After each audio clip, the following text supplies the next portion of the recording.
Assalamu alaikum wa rahmatullahi wa barakatuh. Que la paix soit sur vous ainsi que la miséricorde et la bénédiction. La réflexion du jour va porter sur une situation qui touche les musulmans de France. Les musulmans précisément qui sont des Rouraba. Ils se retrouvent dans une situation où finalement ils sont pris en étau entre deux catégories de personnes. Premièrement, ceux qui représentent la majorité du peuple français, qui ne sont pas musulmans, qui ont été formatés, biberonnés au système français, donc ils suivent le système. À part quelques marginaux à droite, à gauche ou des gens, alhamdoulilah, qui se sont convertis à l'islam. Mais sinon, la masse suit.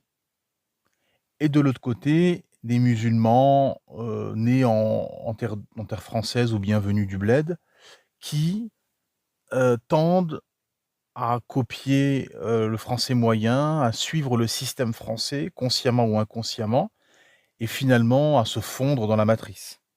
Et finalement, le musulman authentique, le gharib, le oula, se retrouve encore pris en étau encore plus que dans un pays musulman. Et donc, il se retrouve dans une situation où, de toutes parts finalement, et de tous côtés, il se retrouve montré du doigt, moqué, combattu.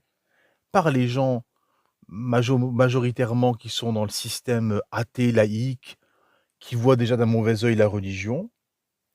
Donc, là, voir des religieux pardon, assidus, c'est encore plus suspect selon le combat idéologique qui est fait via le système politico-médiatique. Et de l'autre côté, les musulmans complexés qui tendent à se diluer dans la matrice finalement, sont moqueurs, et voient d'un mauvais œil ces gens, qui pratiqueraient, heu, l'islam de façon authentique, encore plus que beaucoup de gens, dans des pays musulmans. Et donc ceci fait partie de l'épreuve du gharib en terre française, c'est-à-dire qu'il est pris en étau et il se retrouve finalement dans la même situation que les prophètes, montrés du doigt, combattus. Mais alhamdoulilah, il doit rester ferme, tenir, patienter, trouver trouver un cercle vertueux qui lui permet finalement de tirer son épingle du jeu avant, inch'Allah bi'idhnillah, de s'établir dans un endroit spirituel où il sera en adéquation avec sa spiritualité islamique. Barakallahu fikum.